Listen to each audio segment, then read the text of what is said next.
দর্শক, কুরবানির হাট ও খামারের বিষয়ে সবশেষ পরিস্থিতি জানতে এখন আমরা সরাসরি যুক্ত হব আমাদের সহকর্মীদের সাথে। দর্শক, শুরুতেই যাচ্ছি রাজধানীর উত্তরের দিয়াবাড়ির হাটে। সেখানে আছেন আমাদের সহকর্মী শান্ত মাহমুদ। তিনি জানাচ্ছেন সেখানকার সবশেষ পরিস্থিতি।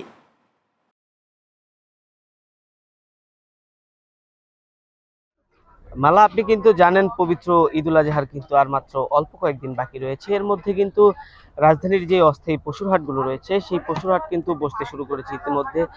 ঢাকা উত্তর এবং দক্ষিণ সিটি কর্পোরেশন মিলিয়ে এবছর কিন্তু সর্বমোট 26টি অস্থায়ী পশুর হাট বসছে। আমি কিন্তু এই মুহূর্তে উত্তরের ডিয়াবাড়ির যে পশুর হাট রয়েছে সেই পশুর হাটে অবস্থান করছি। যদি ডিয়াবাড়ি পশুর হাটের ভিতরের চিত্র একটু দেখানোর চেষ্টা করি, সিটি কর্পোরেশনের যে নির্ধারিত সময় সেই নির্ধারিত সময়ের কিন্তু কিছুটা আগেই এই হাটটি আসলে বেচা বিক্রি শুরু হয়েছে বলে আমাদেরকে জানিয়েছেন বিক্রেতারা। দেশের বিভিন্ন প্রান্ত থেকে কিন্তু যেই পাইকাররা রয়েছেন সেই পাইকাররা কিন্তু ঈদুল আজহার যে কুরবানির পশু সেই কুরবানির পশু নিয়ে কিন্তু এই উত্তরার ডিয়াবাড়ি পশুর হাটে আসছেন।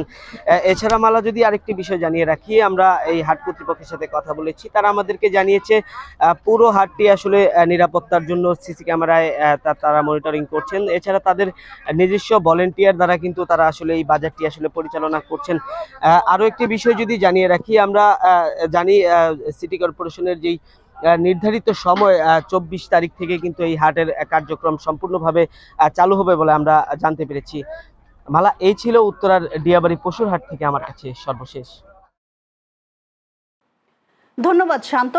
দর্শক, এবার খুলনার পশুর হাট থেকে সহকর্মী শান্ত শেখ জানাচ্ছেন সেখানকার সবশেষ পরিস্থিতি।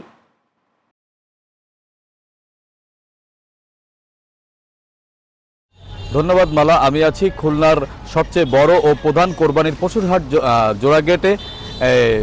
ঈদুল আজহাকে সামনে রেখে আজ এই হাটটির উদ্বোধন করেছেন খুলনা সিটি কর্পোরেশনের প্রশাসক নজরুল ইসলাম মঞ্জু।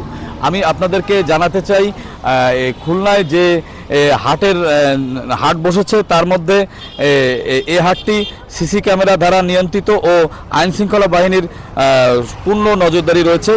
কোরবানির পশু বিক্রির সুবিধার্থে খুলনা বিভাগের 10 জেলায় এবার মোট 170টি স্থায়ী অস্থায়ী পশুর হাট বসেছে।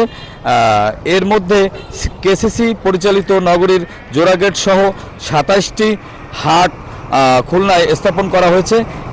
এছাড়া বাগেরহাট, সাতক্ষীরা, যশোর, ঝিনাইদহ, মাগুরা, নড়াইল, কুষ্টিয়া, চুয়াডাঙ্গা ও মেহেরপুরে প্রায় 143টি হাট বসেছে। খুলনা বিভাগে কোরবানির পশুর চাহিদা প্রায় 10,80,000।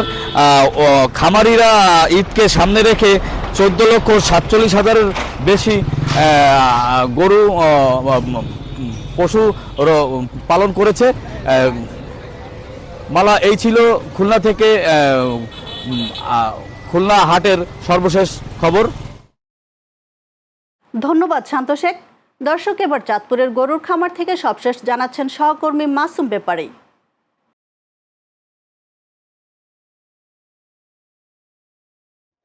ধন্যবাদ আপনাকে।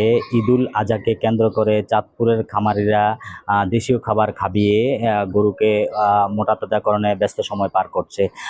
খামারিদের সাথে আমরা কথা বলেছি, তারা আমাদেরকে যেটা জানিয়েছেন যে এবছর গোখাদ্য এবং শ্রমিকের পারিশ্রমিক বৃদ্ধি পাওয়ায় গরুর দামও একটু বৃদ্ধি পেয়েছে।